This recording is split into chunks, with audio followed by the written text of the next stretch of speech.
Alliecat. A girl cowers inside her closet, a black plastic tote holding a few stuffed animals, some Legos, toy cars, and a soft alphabet picture book. Her face is streaked with dirt and tears, and her breath is quick and quiet, her eyes wide. Her mother and stepfather rage in the living room, sounds of violence and destruction echoing throughout the house. Allie hides herself away in her closet and falls asleep in her toy box, tired from stress and fear. She's 6 years old. Fights like these happen more and more often now, and Allie hides and waits for her mom to come get her when it's safe. She wakes up in someone's arms being carried out in the darkness. She squirms as she's placed in a car seat and quickly falls back asleep. Allie wakes up in the car seat where lights move and flash above her outside the window. The car is driving through a tunnel and the radio is on quietly, playing a song about a horse named Wildfire. She sniffs and sits up in the car seat, stretching her arms, legs, and neck. She sees her dad's eyes in the rearview mirror looking at her.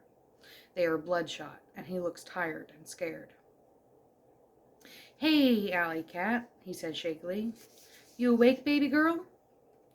"Where's Mommy?" she replies sleepily, still wiping at her eyes. Her father whimpers from the driver's seat. Your mom is, he fumbles with his words. She stayed at home. You and me are, gonna go to, he struggles to think of something. We're going on an adventure. He sniffs and looks over his shoulder quickly to gauge Allie's reaction. What do you think, kitty cat? Allie, more awake now, perks up at the idea of an adventure. What kind of adventure? With animals? We can go to the zoo and see lots of animals. Can we get ice cream? We can get any ice cream you want. I want all of it, she giggles, and her father replies, Okay, you can have all the ice cream. Jason Weldman was ashen-faced in line for tickets to the zoo with his young daughter in brand new clothes from the superstore in the town before this one. He had gotten a frantic call from Jessica, Allie's mother, saying she had to leave Allie in the closet and was going to the hospital. Her husband, to jail. She had no choice. She had been stabbed 3 times.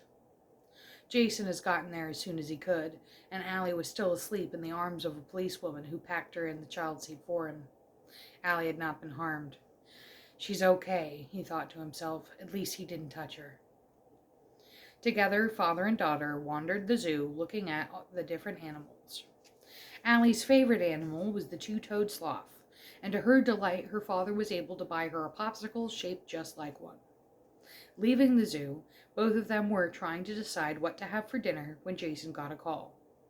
Jessica needed another surgery, and her condition was critical. Again, he was so grateful that his daughter had been spared. At least he didn't touch my little girl, he thought. At least Allie is okay.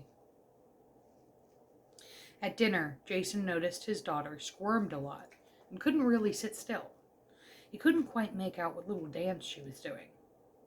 Can you sit still, alliecat? You might fall right off your chair. I'm itchy, Daddy, she said, scrunching up her face as she said it. It hurts, and it's itchy. What hurts, baby? He asked her, putting his hand on top of hers. Allie went silent, and all at once sat still, although wincing. What hurts, baby? I don't know, was all she would say. After asking 3 times, she began to tear up, and he decided to not push her anymore right now. That night, they stayed in a motel. Allie slept in one full-size bed, and Jason sat atop another, unable to sleep. He watched TV on a low volume, hoping to soon drift off like his daughter, who seemed so peaceful. While in the bathroom later, around 1 a.m., Jason heard a strange grunting coming from the bed his daughter lay dreaming. He listened while he peed, and heard Allie begin to murmur in her sleep. He flushed and walked back to the bed and watched his daughter. At the sound of the flush, she had quieted, but soon she began to grunt and murmur and whimper in her sleep. No. she whimpered, tugging at her pajama bottoms. Oh, no. Jason went pale, and his stomach went cold. No, no, don't stop it. No, it hurts. She clawed at herself and pushed away at something in her sleep. Jason stood up quickly and took 2 quick steps to her bed and stopped just before he touched her shoulder. She seemed to be quieting. She turned over into a fetal position and began to suck her thumb.